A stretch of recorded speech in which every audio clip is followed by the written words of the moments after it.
Hey everybody, my name is Taylor Gibson, and this is the Gr8Wyte Experience.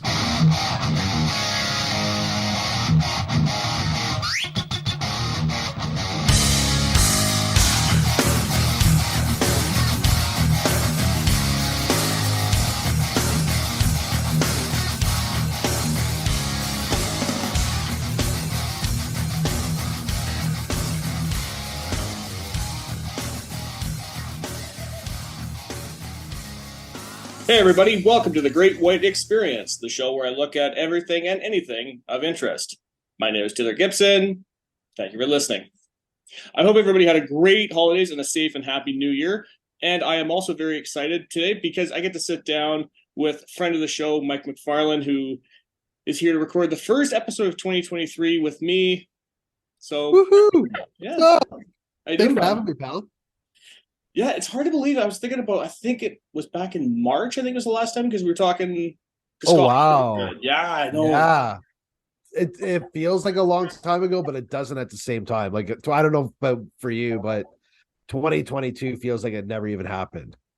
Yeah, Like, it was a good year for sure, and yeah. we talk about it on the hockey podcast. But like I said, I'm very excited to get together to talk about wrestling once again. I mean, a topic that you and I have talked about. This is the third time we've talked about it on the show. Now, Yep. Today's episode is going to be very specific because, as you know, I'm a fan of All Elite Wrestling. And today's episode is going to be on how to improve AEW in 2023. Now, before we get into our overall thoughts on the product in the year and what we could do to make it better, I think we should talk a little bit about the live events that we got a chance to see, because I know AEW finally came to Toronto in 2022. You and Wes were there. They came through the Pacific Northwest. I got a chance to see them last week. So get you to talk a little bit about your experience. Yeah, it was wild. I don't know what the demand for tickets was like out in the Seattle show. I'm sure probably crazy. Toronto was insane. It's just they were down at Coca-Cola Arena, what was formerly known as Rico Center, and completely sold out like within minutes, which I think was pretty much expected. And I tried to get tickets. Wes and I had started talking about like, let's go if they come to Toronto. I couldn't get anything. Everything I was getting was second market stuff where it was like $600-700 a ticket. And then Wes magically got them. And so we had an opportunity to go down to the show. It was awesome. We got there a little bit into the dark tapings. We didn't see everything, but the dark taping was really cool to see.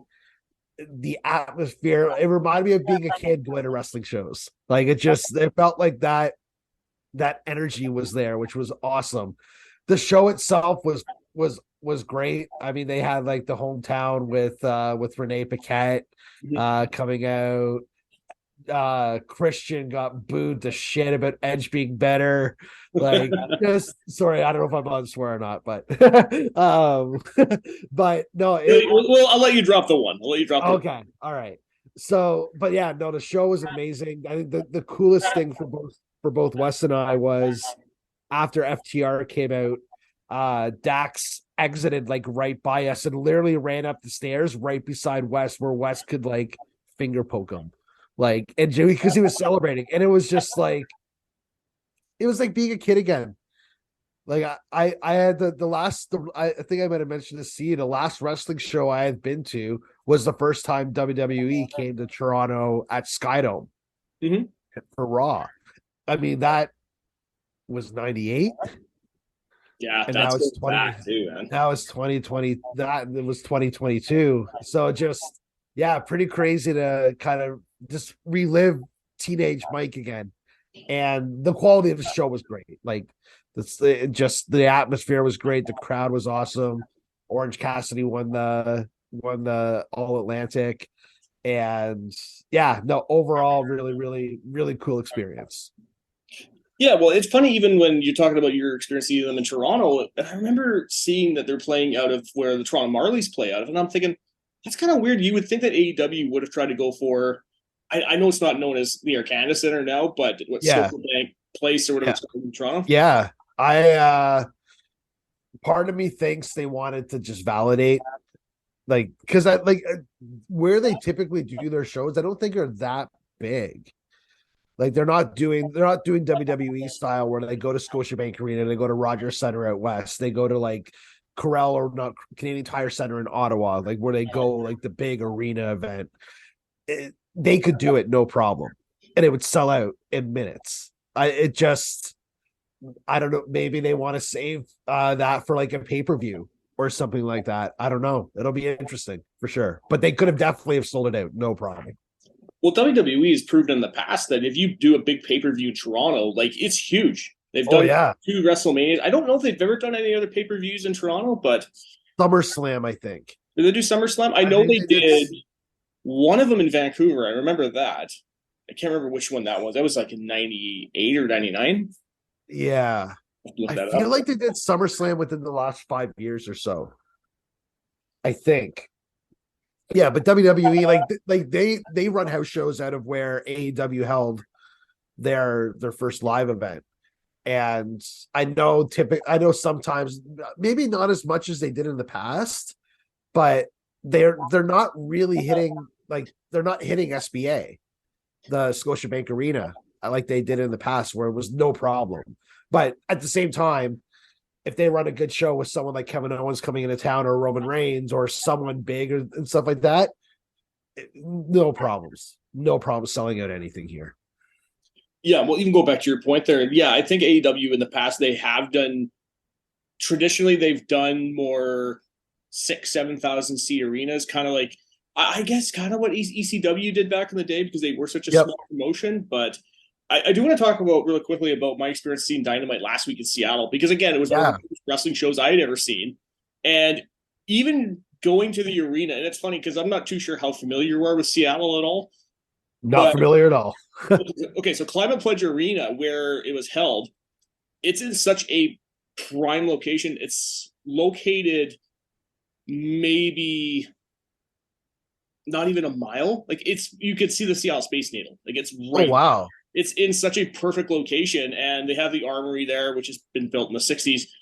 And of course, since the NHL's not come to Seattle, the Kraken have all their stuff in there too. But even the day that we went, I remember sitting in the armory getting something to eat, some drink before we went, and you saw guys with cutout scissors and the wrestling shirts. And this is like at what 11:30 midnight or 11:30, 12 o'clock in the afternoon, and we're just like, oh my god, these people are like ready to go.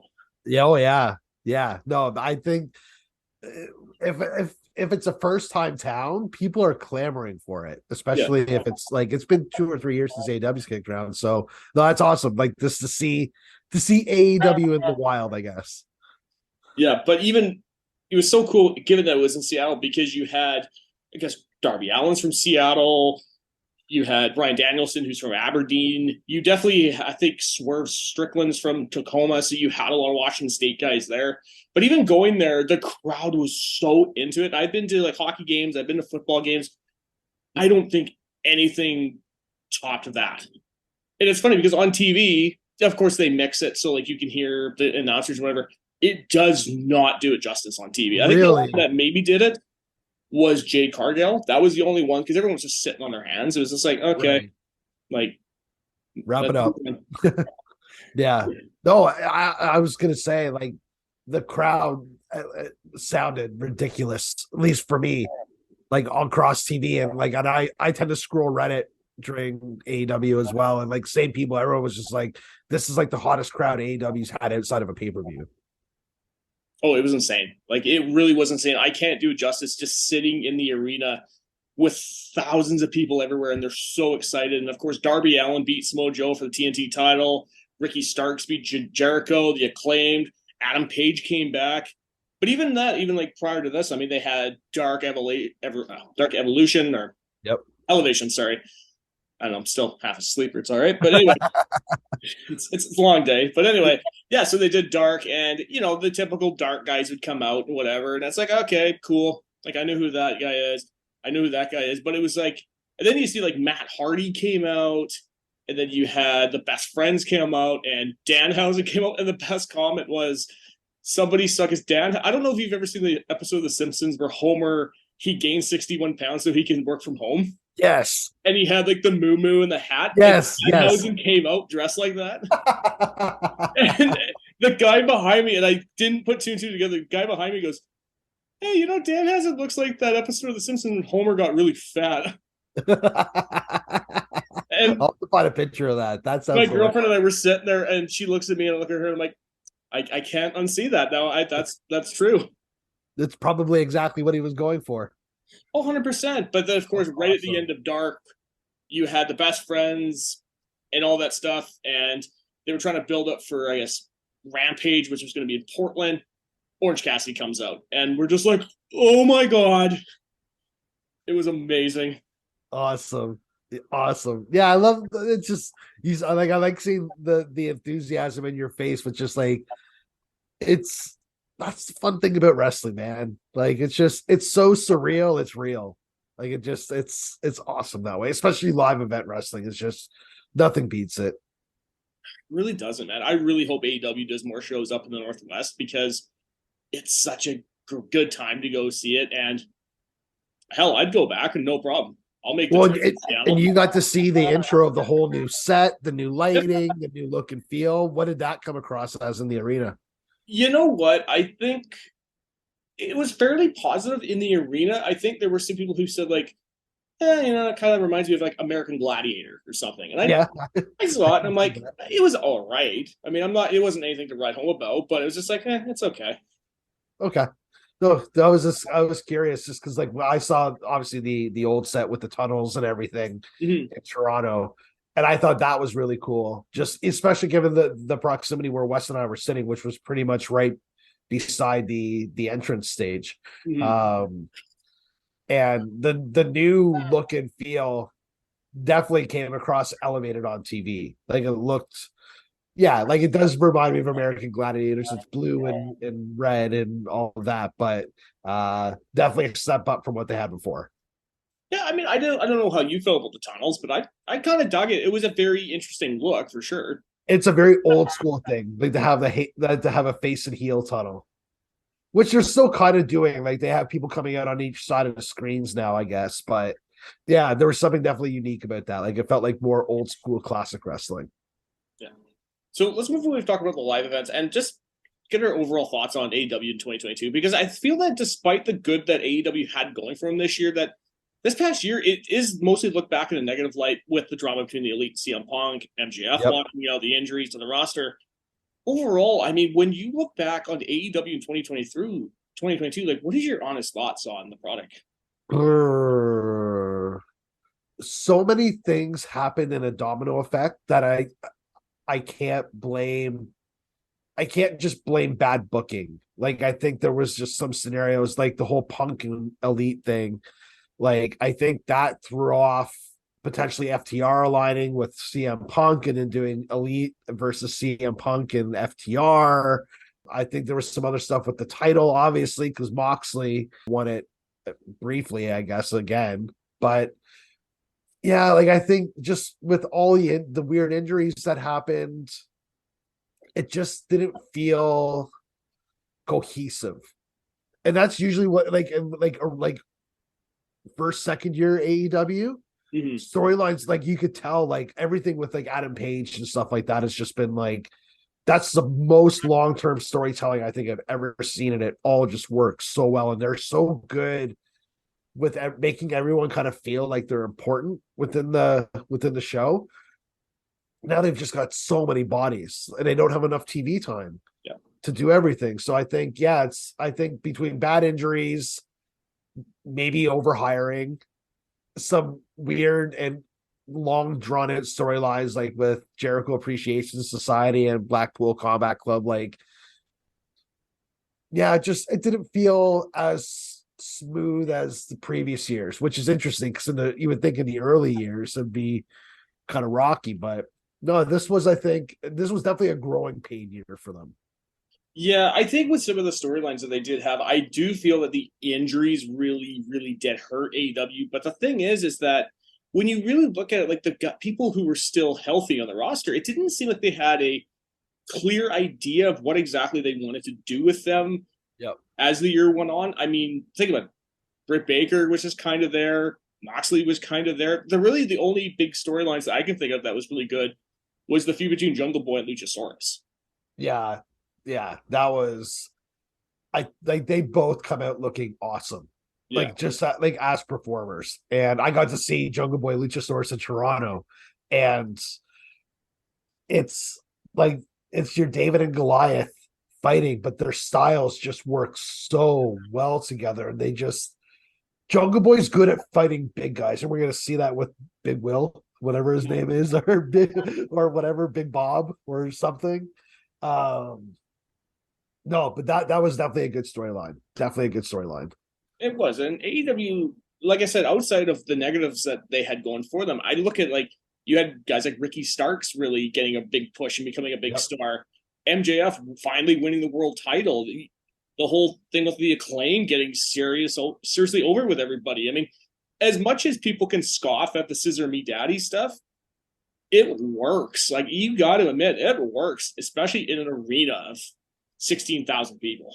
It's the modern day version of DX or the modern day version of the NWO. Like just the whole scissoring thing is no different than the whole like Wolfpack sign or suck it. Like it's that sort of gimmick. And that's why I think Billy Gunn works so well with them too, because he's been there, he's done it, he knows how to play that just good supporting cast character and a gimmick that is just ridiculously over.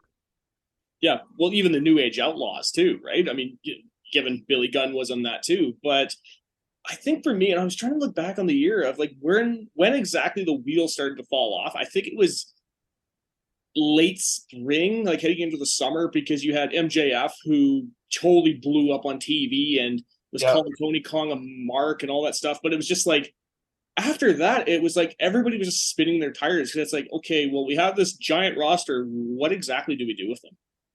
Agreed. And I think like, and the sad thing is like for some of the folks that came on, like Athena, I like she was wrestling Dark in Toronto, and that match that she had on Dark was like really, I don't want to say controversial, but it was like they were hitting hard, both of them.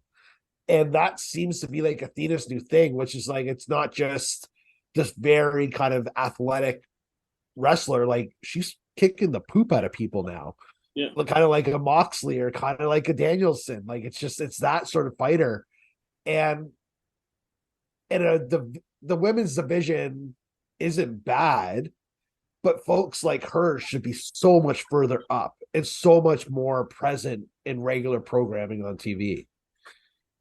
Yeah, and actually that's a very good point. And this is the first thing I actually want to bring up is revamping the women's division, because honestly, when I went to see Dynamite last week, like I said, the crowd was electric the entire night until the women's match happens. And then everybody's just sitting on their hands. They're waiting for like Samoa Joe and Darby Allin. But the thing is, and you made a comment there I agree with, is AEW, when you look at the roster, they have quite a bit of talent in the women's division. Yeah.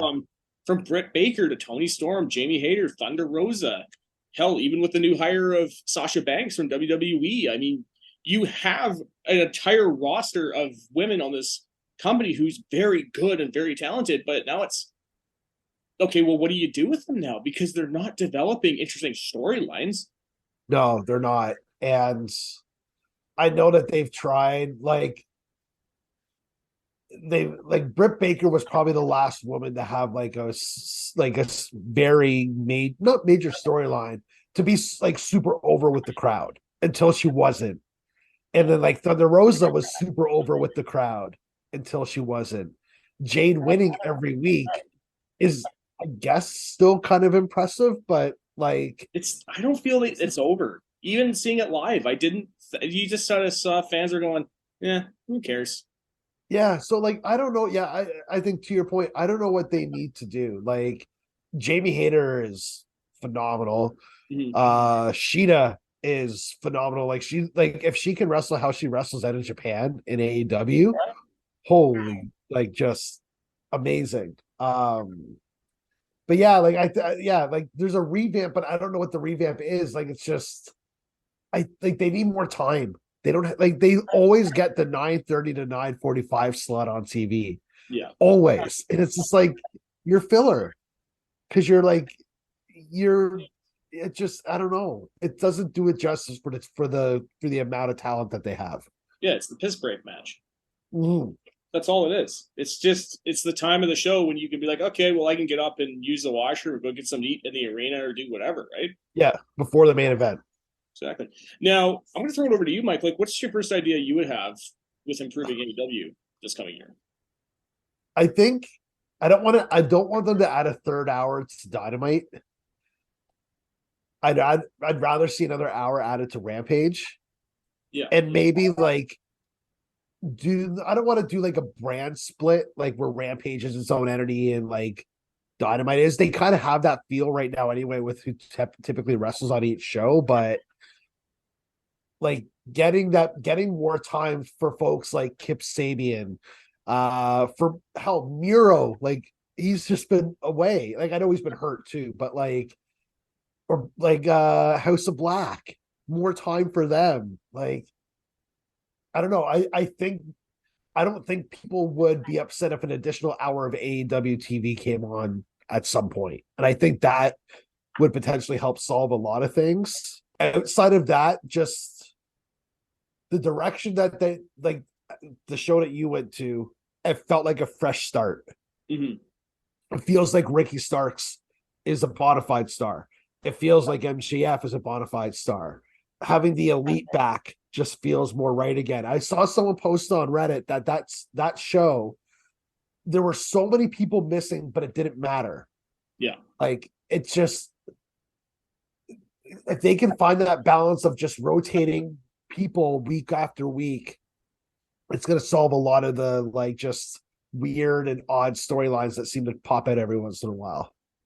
Yeah, well, especially with something like the Jericho Appreciation Society, where you just kind of, for me anyway, I don't know how you feel, but I just kind of watch it and I'm thinking like, okay, it's just kind of there. Like I know that it seemed like Ethan Page was going to get a push last year, and that didn't happen. The only one who got it was Ricky Starks. And I Yeah. would have loved to have seen Ethan Page get a push. I would have loved to see Uter Wheeler get a push. I would have loved to Yep. see these guys get pushes, but it's like I think to go back to your point, I think another hour on Rampage would be very beneficial for these guys Yep. because you would create more stars, you would create a better product because now you're kind of limited with an hour. Yeah, and it's like I'd say like use like dark or even not dark elevation, but like using dark as another way to kind of start and build storylines too. There's just you don't see like you don't see enough rotation of folks going and fighting on dark that I don't think that like it just wouldn't work out. But yeah, like they've done a really good job with YouTube stuff. Like I put an extra hour of like just I don't know something else. Just they need more time for the main roster, and until they do, you're gonna get people complaining that so and so doesn't get enough TV time, so and so doesn't have enough storylines going. Like, where's Eddie Kingston? Yeah. He's on Dark. Like, it's crazy. And he was one of the originals. He was one of the Yeah, guys that got over. yeah, and so I don't know. Like, it'll be interesting to see what Tony does. Maybe Ring of Honor solve some of this too, because they're coming back on. I think soon on TV, or online. Yeah, they're too bloated. Yeah. That's the problem. And until they get more time, I don't know how they fix it. Yeah, I know. And that's the thing. But even with if you put another hour on Dynamite, it would, or not Dynamite, Rampage, it would really help. And it actually goes into my next point is better utilization of the roster because like I said, with the amount of injuries they had, you have people in that company that you could have pushed. Like I said, you could have pushed Ethan Page, you could have pushed Yuta Wheeler, but they did a terrible job at pushing or utilizing their roster. I mean, you mentioned Miro. I completely forgot he's on the roster. I look at some of the roster and I'm like, you're on that roster? Like, when was the last time I ever saw you on TV? Yeah, it's crazy. And I don't know, like again, I don't know what they do like outside of building. Like I know that they're trying to do, I think what they're trying to do with the firm, which I still don't think is super over yet, but like it's an opportunity to get folks on TV. Like to have these bigger stable Jericho Appreciation Society, like you have these really large stables that give people an opportunity to get on TV that probably wouldn't if they weren't part of what these stables are. Yeah, and even like I personally would limit some of the stables because you had Blackpool Combat Club. I just kind of felt they were just there. Jericho Yep. Appreciation Society is fine. The Dark Order, I've made in the past. I made comments in the past about how I think that should have just been put to rest because it had so much momentum, so much going for it, and then of course Brody Lee passing away. Yeah. So now it's like they're spinning their tires. I'm not against stables, but you have to make them mean something. And you made an interesting point with the firm. It's like I watch him and I'm like, okay. It just seems like a ragtag group of people just put together. Yeah. And but like you look at them individually in that group, it's like I want Lee Moriarty to get more time because he's a phenomenal wrestler. Like we've seen him against Danielson and stuff like that, and he can go. I want Ethan Page, and maybe he will. Like he's got something with Starks now. Like they're kind of connected. Like use that. Have another match at a pay-per-view. Like there's a lot of that they can do individually. It just when they seem like they're just forced together, it just becomes part of like, yeah, just like eh. Yeah. But even like with the better utilization of the roster, I think you have to be better at capitalizing on opportunities. And that was a big thing I noticed. I think if I look back, MJF was the hottest wrestler after everything that happened with him on Dynamite when he completely went off the deep end. There was hints of like, is he going back to AEW? Is he going to go to WWE? Where's he going to go? And then he comes back at Double or Nothing. And I feel that they kind of squandered a huge opportunity by not giving him the title right out of the gate and making it worth something because he was so hot. Yep. You just let him cool down. And then it's like, you give him the title and it's like, yeah, it's about friggin' time. Yeah. Same thing with FTR. Couldn't do wrong. Was having great match after great match. They've made the Guns look like $1 million. Like I actually care about the Guns now because of what FTR is doing with them. Like, but there's another opportunity squandered. Like they could have had the tag belts. They could have had all of the biggest belts across all the major promotions except for WWE. And it just, or like they could have had another match with the Young Bucks, but they didn't. Like just. I don't know. Yeah, it's just when you have these white hot scenarios, like you got to go with it. Where they are doing it properly, and you mentioned this earlier, is with the Acclaimed. Let that go. Let that build, and it like look at it. They went from two people who were basically forced together to be a tag team to Scissor Me Daddy. It's amazing. And even another big one for me was Wardlow. Like Wardlow became a very big name guy in AEW. He beat MJF. They gave him the TNT title and they didn't do anything with it. Yep. They just had him there. It's just like, okay, well, what's the point of building him up for so long and then you have no idea where to go with it now? Yeah. Yeah. Crazy. Yeah. So I'm going to throw back to you, Mike. Do you have another idea of how AEW can improve this year? Go to more new markets. The more that they can expand, the better. I think it's going to be good for the product. They're going to be going to Winnipeg up here, and which is awesome. Yeah, I think more new markets. Hell, maybe even adding a new pay-per-view. Like because they do the 4-year right now, which I really like because every single one feels important. Mm-hmm. Instead of like the WWE version, which is like pay-per-view after pay-per-view after pay-per-view after pay-per-view, like it just goes it dilutes it. Yeah. So yeah, I would say more live events in new areas, and it's hard because they have all the pieces. Yep. It's just like maybe Tony needs more help with creative. Maybe they need, I don't know, just they've got so much potential and they're showing that potential and living up to that potential. There's just, yeah, I think the first 6 weeks of this year is going to be telling to see like have they started the course correct, all the things that kind of derailed them last year.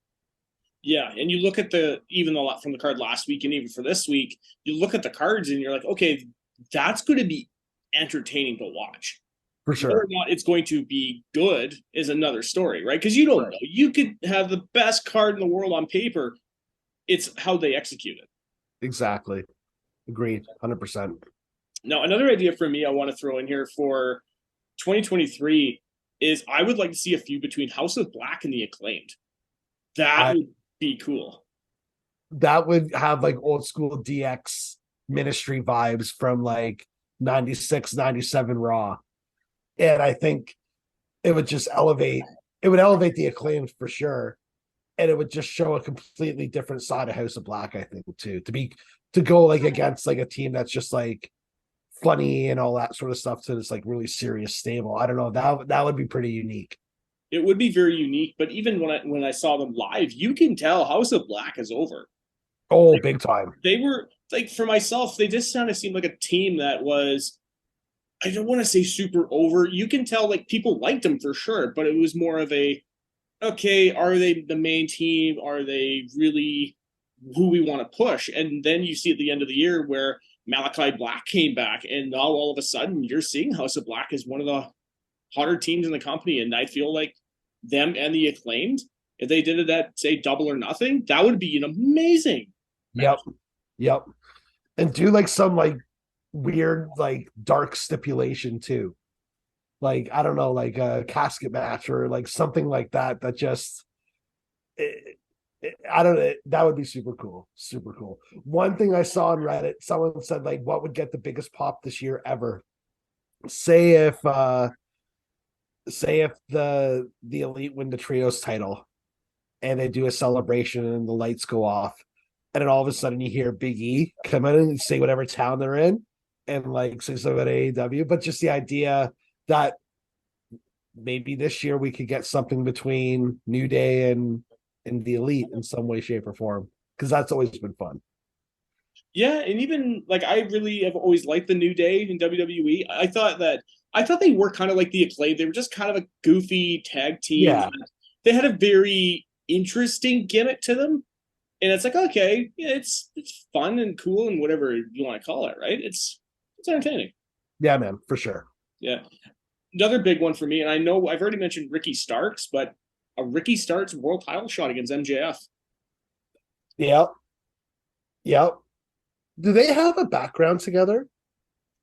I'm not too sure, to be honest with you. I know, Like from like an indies perspective, I don't know if they ever competed in the same promotions at all.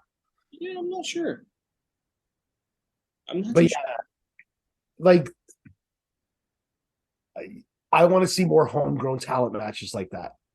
And they're not. I'm not saying that like AEW, like these aren't like these guys. Some of them were stars or big before they came to AEW, but like basically non WWE guys, like folks that have been here since like the early days and stuff like that. Seeing more of those types of matches would be really fulfilling. Yeah. Now, I have one more idea in mind, but I want to throw it to you. Do you have one final idea of what you would like to do or see for the new year? Forbidden Door too, and have it like That would be cool. and with a healthy roster, because that's what threw it up. Like I want Zack Sabre Jr. versus Brian Danielson. Like I want Omega versus Okada. I want or Omega versus Offspray. Like just give me more of these just ridiculously dream matches. Because it's just super fun to see as a fan. So the final one I have to throw in here, and I'm not exactly sure how they would do this, but I think it would be a really cool wrinkle for TV in 2023. Introduce an authority figure. I think the way that you saw with how Vince McMahon did it with WWE for all those years and got super over. The big question for me is like, if they were to do this, who do you get to fill that role? That's a big one. Do you go within the company or do you bring somebody in? How it would be hilarious if Shane McMahon ever showed up on AEW TV. I don't think that would ever happen, but that would be hilarious. Maybe Jeff Jarrett. He's enough of a carny. Like he could kind of do it. I think he's doing a great job with his role right now. But yeah, maybe you do go outside of the promotion. I just don't like Don Callis maybe, or like Eric Bischoff. I don't know. See, Bischoff would be interesting because he did it in WCW and it worked great. Yeah, and he's been on AEW TV a couple times, I think. I was gonna say, Mike, within the company, I mean, I don't think it would be Tony Khan. I just don't see No. him doing that role. I got two in mind. Chris Jericho, Yep. because Jericho, when he was a heel, was very, very good. But Yes. also, or you could turn the Elite heel. Ooh. Yeah, there's a lot that could happen with that. There's a lot that could happen with that. Ooh, I never thought about that. Because they've never been true heels. Mm-hmm. Like, even like when they were running with the Good Brothers and Adam Cole and stuff like that, like they were like DX heels where everyone still cheered them, but like they were the heel. To see them as true heels would be very interesting. Yeah, it'd be a very cool wrinkle for that. Yeah. The group, right? Yeah. Yeah. I wonder if as they get older too, maybe that's more of a role that they do start to take more of this, like where the like yeah, they're the authority figures of the company and like they can cut promos, they can go. That could be very interesting. I like that. I do agree with that, man. So, Mike, I can't thank you enough for coming onto the program to talk AEW wrestling with me this evening. Now, before we close off this episode, as always, where can my listener, it's mostly just Adam Young, who am I? Hi, Adam. Where can Adam, if he's not following you, I'm sure he's following you on everything, but where can I find you on social media, and where can I find podcasts? You can find me on Twitter at Mike the Bod, BAHD. You can follow myself and my co-host of podcast, Neil, at Podcast on Twitter, on Instagram, and maybe Facebook. I don't do the Facebook stuff. I don't do the Instagram stuff either. And yeah, we're getting back in the rhythm of recording again. So expect more episodes this year. Expect more just random stuff between us. And yeah, thanks to our listener for listening as well. Yeah.